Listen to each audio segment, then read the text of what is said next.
여러분 안녕하세요. 정희철 목사입니다.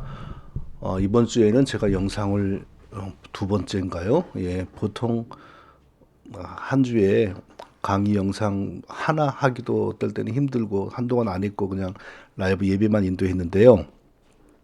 이번 주에는 두 번째를 만드네요. 그리고 또 주일 라이브 예배는 따로 하겠지요. 근데 이렇게 두 번째 하게 된 것은 지금 한국의 총회 시즌입니다. 그래서 중요한 결정들이 계속 이루어지고 있고 그 중요한 결정들은 옳은 것이건 그른 것이건 간에 역사가 됩니다. 그래서 한번 이런 게 결정됐다 그러면 그것이 계속 나중에 어떤 그 길잡이 역할을 합니다.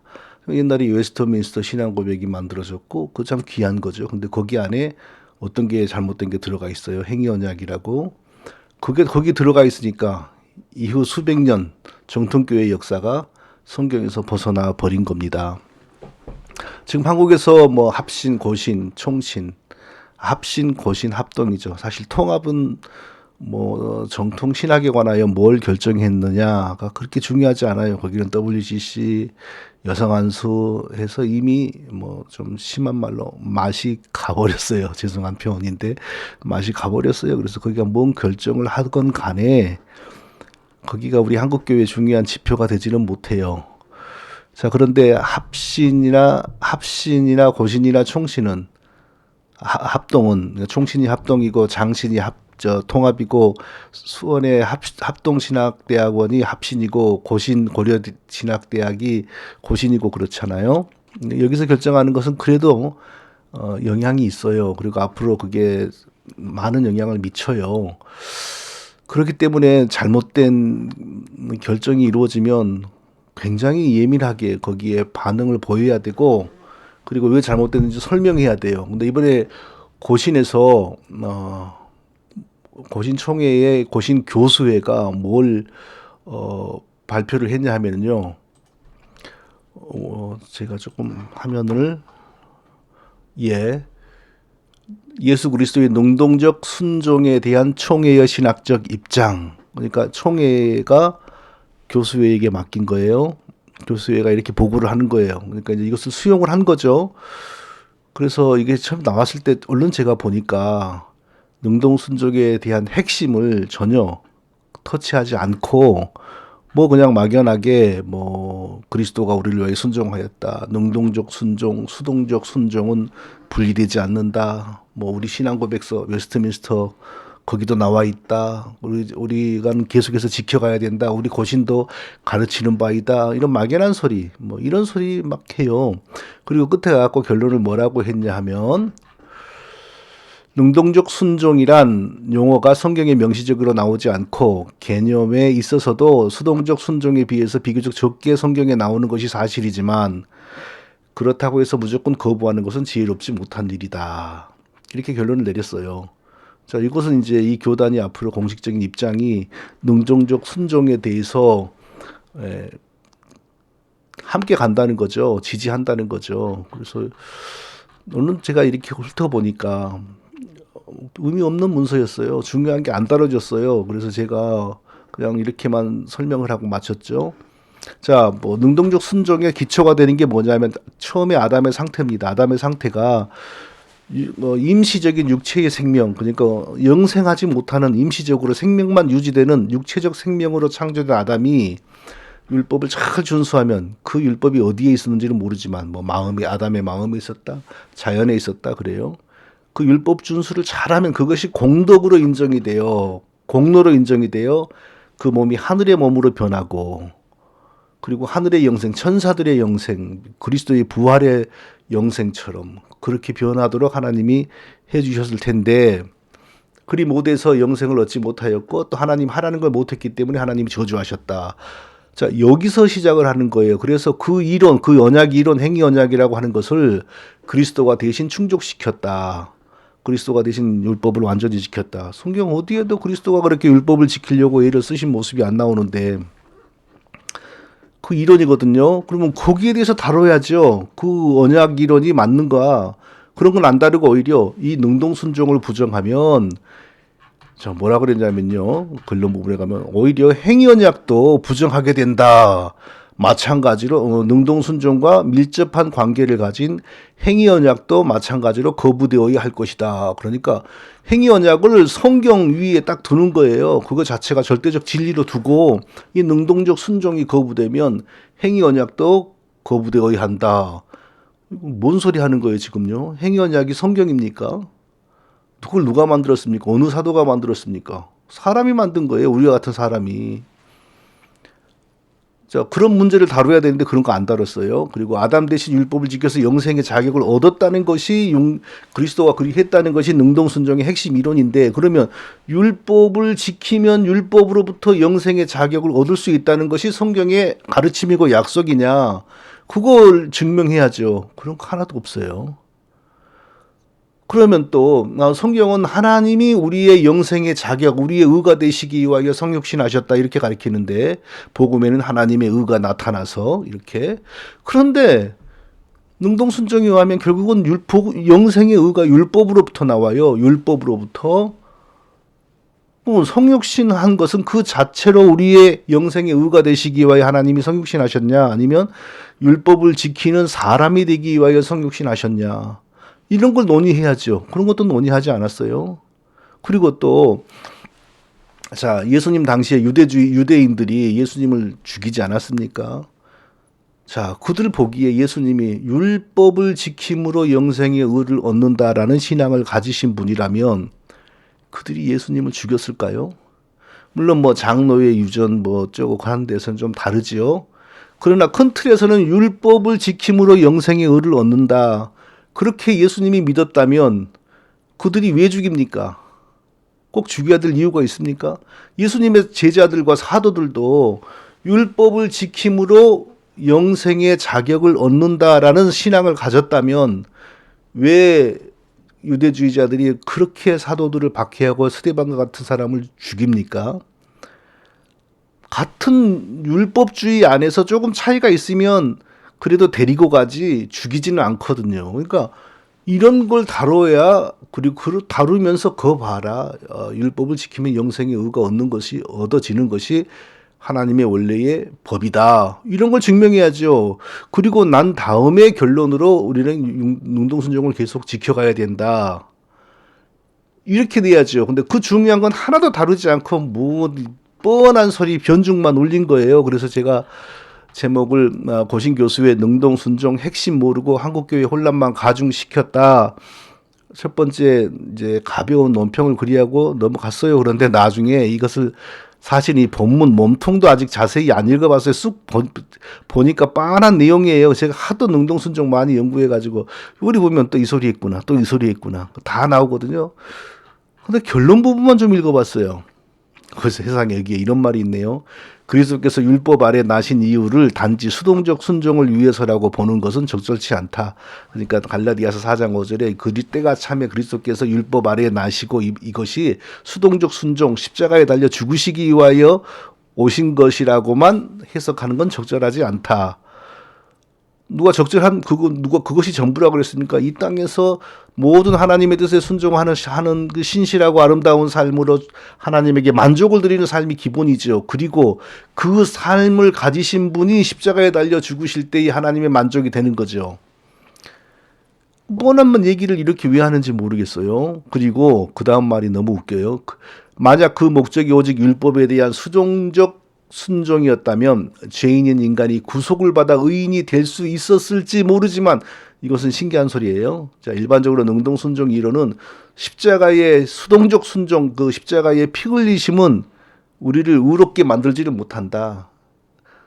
우리를 단지 죄로부터, 형벌로부터, 지옥으로부터만 건져낸다. 그런 천국에 들어가기 위해서는 훨씬 더 의로워져야 된다. 확실하게 의로워져야 된다. 적극적인 의가 필요하다. 십자가로는 안 된다. 이렇게 강조를 해야지 정상이거든요, 이쪽 이론에 의하면. 근데 수동적 순종만으로는 의인이 될 수 있었을지 모르지만, 이런 표현들이 있어요. 의인이 될 수 있었을 수도 있다 이거예요. 의인이 되면 그걸로 끝이지요. 천국 왜 못 가요, 의인이? 의인이 되었다면. 근데 그 다음 말 좀 보세요. 아들의 명분을 얻을 수 없었기 때문이다. 예수님의 십자가로는 의인이 될 수 있어요. 우리가 있을 수도 있어요. 그러나 하나님의 아들이 못 된대요. 그리스도께서 모든 율법을 성취하셨기 때문에 우리가 아들의 명분을 얻을 수 있었다고 보는 것이 성경적이다. 십자가로는 우리를 하나님의 아들로 못 만들고 그리스도께서 모세의 율법을 완전히 지켰기 때문에 우리가 하나님의 아들이 됐다는 거예요. 이런 회개한, 이런 요괴스러운 신학적 주장이 세상에 어디 있습니까? 그것도 교수라는 사람들이. 이걸 나중에 제가 발견한 겁니다. 그리고 그 밑에 보면 더 재밌어요. 순종이 제사보다 낫고, 사울의 그 구약성경 사무엘의 말을 인용을 했어요. 이 순종이 이제 율법 순종이라 이거죠. 능동순종. 제사는 수동순종. 그러니까 능동순종이 수동순종보다 낫고 이런 논리를 펴는 거예요. 너무 웃겨요. 이 교수님들이라는 분들이. 그래서 안 되겠다 하고 제가 급히 글을 올렸어요. 이제 그 부분을 아주 집중적으로 논평을 했어요. 그래서 오늘 올라간 글이 고신교수회가 개발한 독창적 이단신학 2002 고신총회는 수용할까? 이걸 수용한다면 그 고신교단이 우스워지는 거고, 안 수용한다면 고신신학교와 교수들이 우스워지는 거고, 이건 진퇴양난이죠. 그런데 이미 총회가 끝났다 그래요. 끝났다는 것은 일반적으로 이런 문제를 발견하지 못하고 수용했다는 거죠. 이게 고신교단의 입장이 되었다는 거죠. 이제 우스워진 거예요, 이 교단이. 계속 공격을 받지 않겠어요? 이건 정당한 공격이고 해야죠. 그래야지 그 교단이 부패하지 않거든요. 그래서 오늘 제가 이제 좀 센 소리를 많이 했어요. 뭐 요즘에 교수들은 자기 얼굴과 이름도 내놓지 않고 그냥 합신 교수회, 합신 신학위원회, 고신 교수회 이런 타이틀 하나 내놓고 그 속에 숨어가지고 이런 말도 안 되는 글을 내는 게 교수들의 모양이냐. 그리고 뭐 그냥 옛날에 대부분 교수 되신 분들이 미국 아니면 영국에서 유학을 하거든요. 와가지고 그 교단은 달라도 그 유학지 오면은 다 만나요. 그 사람들이 또 돌아가서 각 교단의 교수가 되는 경우가 많아요. 서로 다 아는 사이예요. 그러니까 이제 또 서로 안위를 돌보아 주는 겁니다. 저 교단에서 저 교수가 이런 이론으로 공격을 당하고 있으면 이 전문 지식과 정보를 가진 사람들이 교묘하게 지식과 정보를 조작해서 또 전통에 편승해서 성경대로 가는 게 아니라 도와주는 거예요. 자, 이런 문서가 바로 그런 거 아니겠어요? 그런데 고신에는 특별히 자, 이 우병훈 교수님이란 분이 계시죠. 이분이 그리스도의 능동순종을 강하게 주장하다가 바른믿음 저로부터 4번 아주 강력하게 비판을 받았어요. 이 교수님들, 고신의 교수님들이 이걸 모르는 거 아니죠? 보니까 되게 많이 읽으셨더라고요. 뭐 2천 조회수가 2천, 3천 막 그래요. 그러면 고신의 교수님들이 읽지 않았을 리가 없죠. 그랬을 때, 우리 동료 교수가 이렇게, 창피를 당하고 있고 공격을 당하고 있구나. 그 공격이 아니라 사실은 정당한 비판이고 그걸 받아들이면 이분이 잘 되는 건데 그분들이 그렇게 이제 어떤 특수 집단 그 동료 의식이 있는 거죠. 그렇게 받아들였을 것 같아요. 또 그리고 거기에 보면 이 신호섭 교수님이란 분도 있어요. 이분이 한국교회 그 능동순종 논쟁을 촉발시키는 분이에요. 이분이 쓰신 그 학위 논문이 개혁주의 전가 교리라고 하는 책으로 나왔는데 제가 그걸 보고 이건 너무 심각하다. 기독교를 이렇게 마음대로 뜯어 고칠 수가 있느냐. 다 안면이 있고 만난 적도 있는 분들이에요. 있는 분입니다. 그래서 제가 공개적으로 비판을 한 겁니다. 한국 교회를 위해서 한 거죠. 그리고 효과가 지금 많잖아요. 많은 분들이 눈을 뜨고 개혁주의 하는 사람들 속에 너무 이상한 사람들 많다 하는 거 지금 눈을 뜨고 있잖아요. 지금요. 자, 이런 심한 소리를 좀 하면서 이런 정황 얘기도 좀 제가 하면서 그 결론 부분에 나오는 고신교수회의 연구 보고서 결론 부분에 나오는 부분을 제가 집중적으로 좀 비판을 했어요. 오늘. 자, 다시 읽어보겠습니다. 그리스도께서 율법 아래에서 나신 이유를 단지 수동적 순종을 위해서라고 보는 것은 적절치 않다. 만약 그 목적이 오직 율법에 대한 수동적 순종이었다면 죄인인 인간이 구속받아 의인이 될 수 있었을런지 모르겠지만 이게 너무 이상한 소리라 그랬죠. 죄인이 죄로부터 건져진 거. 죄인이 죄로부터 건져져서 의인이 될 수 있었을지 모르지만 그러니까 적극적인 가능성을 부여하지 않고 가능성만 열어두었죠. 그러나 우리는 여기서 죄로부터 구속받아 의인이 된다라는 가능성이 있다면 그게 구원이고 그게 칭의라는 것을 우리가 지적을 해야 돼요. 자, 그런데 죄인이 죄로부터 구속받아 의인이 될 수 있었을지라도 아들의 명분을 얻을 수 없다. 아들, 누구의 아들? 하나님의 아들. 하나님의 아들은 될 수 없다. 그럼 하나님의 아들은 어떻게 되냐? 그리스도께서 모든 율법을 성취하셨기 때문에 우리가 아들의 명분을 얻을 수 있었다고 보는 것이 성경적이다. 예수님이 우리 대신 모든 율법을 지키셨으므로 예수 믿는 우리가 하나님의 아들이 되었다. 이 얘기를 하는 거예요. 이걸 다르게 말하면요. 하나님의 아들이 되는 기준과 조건은 모든 율법을 다 지키는 거다. 자, 여기 너무 많은 함정들이 있죠. 그럼 아담은 태어나서 율법을 다 완전하게 지킬 때까지는 하나님의 아들이 아니었다는 거예요. 하나님의 자녀가 아니었다는 거예요. 그럼 벌써 누가복음, 마태복음에 나오는 족보하고 지금 벌써 충돌하잖아요. 그 족보를 보세요. 누구는 누구의 아들이고 그 사람은 또 누구의 아들이고 그 사람은 누구의 아들이고 그렇게 쭉쭉쭉쭉쭉 올라가요. 아담으로부터 예수님까지의 부자 관계가 다 연결되잖아요. 근데 똑같은 표현이 아담은 하나님의 아들이라고 표현돼요. 그러니까 거기서 하나님의 아들 이런 등장하고 뭐 그 위는 누구고 그 위는 누구고 그 위는 누구고 이렇게 가는데 아버지를 조상을 표시할 때 육신의 아버지, 육신의 조상을 표시하는 그 표현이 아담과 하나님에게도 그대로 적용이 된다고요. 그것은 뭐예요? 아담은 처음부터 하나님의 자녀로 창조되었다는 거죠.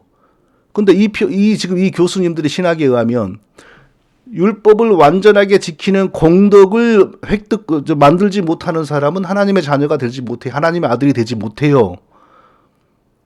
그래서 예수님이 우리 대신 율법을 완전하게 지키시는 공덕을 확보하셨고 그 공덕을 우리에게, 그러니까 똑같은 거죠. 의를 전가한다, 공덕을 전가한다, 같은 말이에요. 그 공덕을 우리에게 전가함으로 우리가 하나님의 아들이 되었다. 이건 정말 기독교를 완전히 뜯어고치는 이단 종교인들의 지금 말입니다. 신천지나 문선명이는 더러운 내용을 말하는 이단들이고 얘네들은 이 교수들은 아주 고상하고 그 뭐랄까 좀 지식적인 문장과 표현으로 이단 종교를 지금 창시하고 있는 겁니다. 자, 그래서 이 요괴한 문서를 작성한 고신 교수들은 그러면서 제가 아주 비판을 강하게 했어요.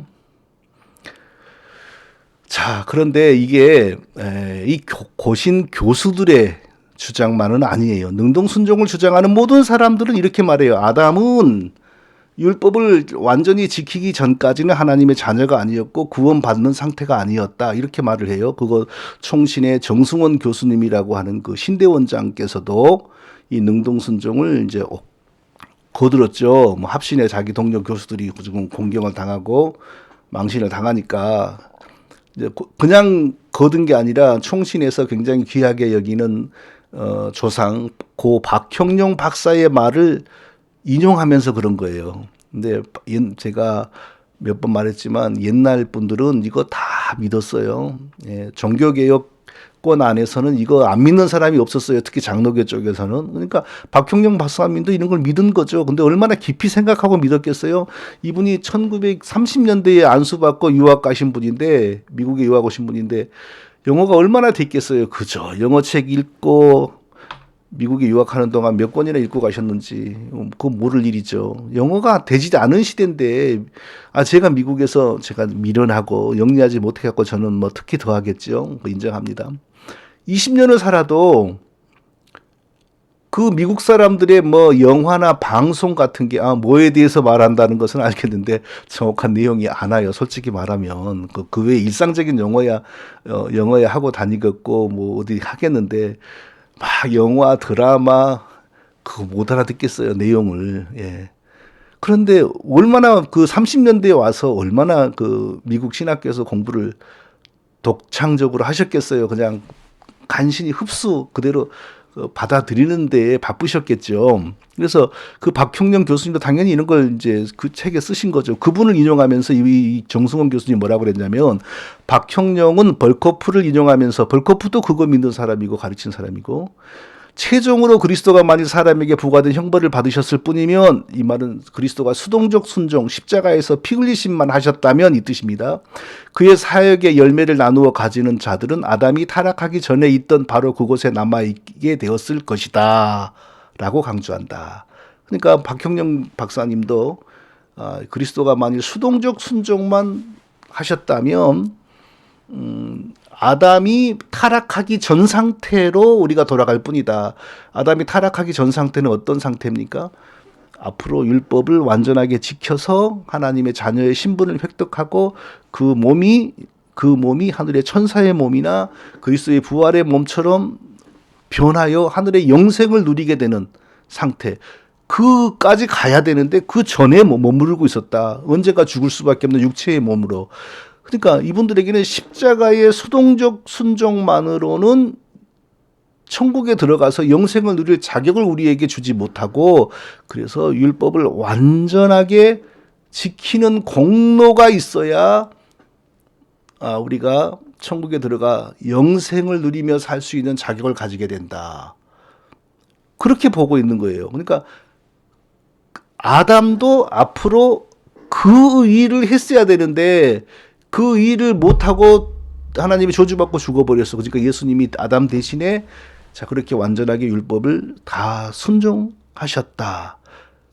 그리고 십자가에서 죽으셔서 아담이 받아야 될 형벌을 대신 받았다. 그런데 십자가에서 죽기만 하고 능동순종, 즉 율법 순종을 하지 않았다면 아담이 타락하기 전에 율법 순종을 다 해서 영생을 얻어야 될 그 미완성의 상태로 우리가 돌아갈 뿐이다. 그러니까 결국 율법 순종이 없었다면 우리가 하나님의 자녀도 되지 못하고 천국에도 못 가고 그 얘기예요. 그러니까 그 고신 교수들이 한 얘기는 이제 새로운 하나님의 자녀의 명분 이런 용어를 또 동원한 것이지, 사실은 그 뿌리가 다 같은 겁니다. 이해되시면 좋겠습니다. 이해되시기를 바랍니다.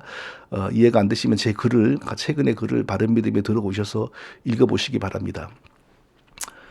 그런데 하여튼 고신 교수들은 뭔가 좀 새롭게 하시려고 그랬는지 수동적 순종이었다면 죄인이 구속을 받아 의인이 될 수 있었을지 모르지만 의인이 될 수 있다, 십자가로도 의인이 될 수 있다라는 가능성을 열었다는 게 신기해요. 이것은 능동순종 세계에서는 변종이에요. 이건 또 이렇게 말하는 사람은 없어요. 그 상태로서는 의인이 되지 못한다, 다 그렇게 말해요. 의인이 되면 천국 갈 수 있잖아요. 천국 못 가요. 의인이 아니기 때문에 예수님의 능동순종 공로를 우리가 덧입어야 돼요. 그래야지 의인이 되어 천국에 간다. 이게 정통 능동순종 세계의 이론입니다. 자, 그 신호섭 교수님도 오웬의 가르침을, 오웬뿐만 아니라 많은 사람들의 가르침을 받았는데 오웬의 가르침을 받고 인용을 이렇게 하면서 똑같은 얘기를 했어요. 오웬에 따르면 그리스도는 우리 대신에 우리의 죄를 짊어지셨을 뿐만 아니라 우리의 의를 위해 모든 율법과 계명에 온전히 순종하셨다. 우리의 의를 위해, 그러니까 우리를 의인으로 만들기 위하여 모든 율법과 계명에 온전히 순종하셨다. 자, 오해는 이런 특별한 의미에서 볼 때 단순한 죄의 사면은 우리의 칭의를 위한 완전한 요소일 수 없다고 보았다. 그러니까 십자가에서 피 흘리심으로 우리를 죄에서 건져주기만 하는 것은 우리를 의인으로 못 만든다. 이게 그 유명한 청교도 신학의 황태자 존 오웬의 신학이었다는 겁니다. 우리의 구원을 위해서는 좀 더 적극적인 의가 필요하다. 바로 이게 능동순종 세계의 핵심 정통 이론입니다. 자, 십자가로는 우리가 의인되지 못하고 예수님의 율법 준수, 그 공로가 우리를 적극적으로 의인되게 한다. 죄인이 의롭게 되려면 이 적극적인 의로 말미암은 영원한 생명에 대한 권리를 취득해야 된다. 그러니까 십자가의 은혜로 죄에서 벗어났을지라도 천국에서 영생을 누리려면 이 율법 순종으로 인한 적극적인 의의 옷을 입어야 된다. 이게 바로 정통 능동순종 세계의 정통 이론입니다. 그러니까 이 고신 교수회에 뭐 십자가만으로 수동순종만으로도 구속을 받아 의인이 될 수 있었을지라도 이런 말은 이 세계에서는 안 해야 될 말을 그렇게 한 것이고, 더 재밌는 것은 그 안 해야 될 말을 그렇게 해놓고 그 다음에 의인이 될 수 있을지라도 아들의 명분이 없다. 하나님의 아들이 될 수 없다. 이런 또 기가 막힌 말을 또 한 거예요. 예? 자, 그러면은, 자, 우리가 하나님의 아들, 자녀가 되기 위해서는 도대체 뭘 해야 됩니까? 성경의 가르침에 의하면, 너희는, 자, 로마서 8장 15절을 제가 읽어보겠습니다. 너희는 다시 무서워하는 종의 영을 받지 아니하고 양자의 영을 받았으므로 우리가 아빠, 아버지라 부르짖느니라. 우리가 하나님을 아버지라고 부를 수 있게 된 것은 양자의 영, 즉 성령, 그리스도의 영으로 오신 성령을 받았기 때문에, 성령을 받았으므로 우리가 정말 하나님을 아버지라고 생각하게 되고 알게 되고 부르게 된다는 겁니다. 또 갈라디아서 4장 6절 너희가 아들임으로 하나님이 그의 아들의 영을 우리 마음 가운데 보내사 아빠 아버지라 부르게 하셨느니라. 우리가 아들의 영, 예수의 영, 성령을 우리 마음속에 받았으므로 우리가 하나님을 아버지라고 부르게 된다. 왜? 예수 그리스도는 하나님의 친아들이잖아요. 그런데 예수의 영이 우리에게 와서 우리와 예수 그리스도가 연합되었습니다. 자, 하나님의 친아들이신 예수 그리스도와 우리가 연합되어서 떨어질 수가 없어요. 그러면 우리도 하나님의 아들인 거죠. 그런데 예수 그리스도와 같은 친아들은 아니고 양자가 된 거죠. 자, 그러니까 우리가 어떻게 하나님의 자녀가 되었고 하나님의 아들의 자격과 명분을 가지게 되었느냐? 그리스도께서 우리 죄를 사하시고 그 피로 우리를 완전히 죄에서 해방시키시고, 그리고 아버지께 요청하여 아버지 하나님이 성령을 그리스도의 이름으로 우리에게 부어주심으로, 아들의 영을 우리에게 부어주심으로 우리가 하나님의 자녀가 되었다. 이게 기독교의 신앙입니다. 제가 여기서는 좀 길게 썼는데, 그러면 이제 어떻게 성령이 어떻게 해서 뭐 우리를 아들 되게 하느냐, 이런 얘기는 기사에서 와서 직접 읽어보시면 도움이 될 것 같고요. 거의 30분이 되었으니까 자, 여기에서 마무리하도록 하겠습니다. 우리가 그리스도를 믿고 하나님의 자녀가 된 것은 율법 준수의 공도하고는 아무 상관이 없습니다. 거룩하신 예수 그리스도께서 자기의 생명을 우리의 죄값으로 하나님께 드리시고, 하나님께서 만족하시고 우리 죄를 없는 것으로 여기시고, 그리고 그 증거로 우리 대신 죽으신 예수 그리스도를 부활시키시고, 그리고 우리를 아들로 삼기 위하여 성령을 그리스도의 영으로, 아들의 영으로 우리에게 부어주신 겁니다. 그래서 성령을 받음으로 우리가 양자가 된 겁니다. 하나님의 친아들 예수 그리스도의 영을 우리가 받아서 예수 그리스도하고 연합되니까 우리도 자연히 하나님의 아들이 된 거죠. 그런데 예수 그리스도는 하나님이 낳으신 아들이고, 태초에, 그러니까 이 세상이 있기 전에 하나님께서 낳으신 아들이고, 우리는 예수 그리스도로 인하여 하나님의 양자가 된 자녀들이죠. 이것이 기독교의 진리입니다. 세상에. 그런데 이것을 어떻게 설명했어요? 고신 교수회가 능동순종을 옹호하려고 이렇게 저렇게 좀 심한 말로 잔머리를 굴리다가 결국에는 십자가로는 우리가 의인이 될지라도, 의인이 될 수 있을 가능성이 있을지라도 이게 정통 능동순종 논쟁에서 벗어나 버린 거예요. 그렇게 말할 거면 그쪽 세계에서는 약간 이상해지는 거예요. 의인이 되었을지라도 하나님의 아들은 못 된다. 그런데 어떻게 우리가 하나님의 아들이 될 수 있었냐? 그리스도께서 율법을 다 지키심으로 우리를 의인 되게 하셨다. 하나님의 아들 되게 해주셨다. 자, 이런 것은요, 이런 내용을 모르고 고신총회가 이 보고서를 수용해서 고신의 입장으로 정했다면 나중에 고치면 될 것이고요. 근데 나중에 이것이 지적이 되겠죠, 내부에서도. 그런데 이것을 알고도 이 문서를 고신의 입장으로 수용하기 위하여 수용했다면 고신도 뭐 끝난 거죠. 거기 목사들이 뭐 수천 명 있을지라도 목사다운 목사가 없는 거죠. 눈 뜨고도 이게 뭔 말인지를 모르는 거죠. 근데 무슨 복음을 전하겠어요. 자, 고신 안에서 각성이 일어나기를 바랍니다. 제가 당부드리고 싶은 것은요, 교수들에게 교단의 신학을 맡기면 교단은 반드시 죽습니다. 왜 그런지 아십니까? 교수들은 자기 배운 것에서 벗어나지 않아요. 예. 그 옛날에 우리 이조 시대 때 무슨 무슨 학풍 뭐 그런 거 있잖아요. 거기서 벗어나면 이단이고 사문난적이고 역도로 몰아 죽여요. 근데 이 학문의 세계에서 이 성령의 은혜가 없으니까 그런 풍토를 따라가는 거예요. 뭐 미국의 조엘 비키 교수, 리차드 멀러 교수, 그러면서 뭐 책 하나 쓰면 말도 되지도 않는 책을 써놓고 뭐 조엘 비키 교수에게 헌정한다. 뭐 리차드 멀러 자기 스승이라 이거죠. 그거 따라가는 거예요. 그리고 같이 유학 생활한 동료가 저쪽에서 지금 학문적으로 고난당하고 있으면 성경보다는 그 사람 돕는 것을 더 생리적으로 중요하게 여기는 사람들이에요. 그러므로 이 교단의 신학은 저도 최근에 이것을 확신하게 됐어요. 여러 사람들이 그런 말 할 때는 뭔 말인지 몰랐어요. 교단의 신학은 성도들은 모르는 거고 목회자들이 지켜야 됩니다. 근데 목회자들마저도 모르면 못 지키면 그 교단은 끝나는 거예요. 여성 안수니 뭐 오순절이니 WCC니 WEA니 로마 교회니 뭐 청교도 이런 이상한 율법주의니 다 들어와요. 누구를 통해서? 다 교수들이 써요. 논문을. 자기들이 알고 있는 지식과 정보를 하나님의 은혜에 의하지 않고 성경을 따라가지 않고 그냥 지식으로 풀어요. 그래서 조합해가지고 여성 안수는 이래서 가능하고 능동순종은 이래서 나쁜 것이 아니고 WCC도 이래서 나쁜 거 아니고 이 일을 하는 사람들이 교수들이에요.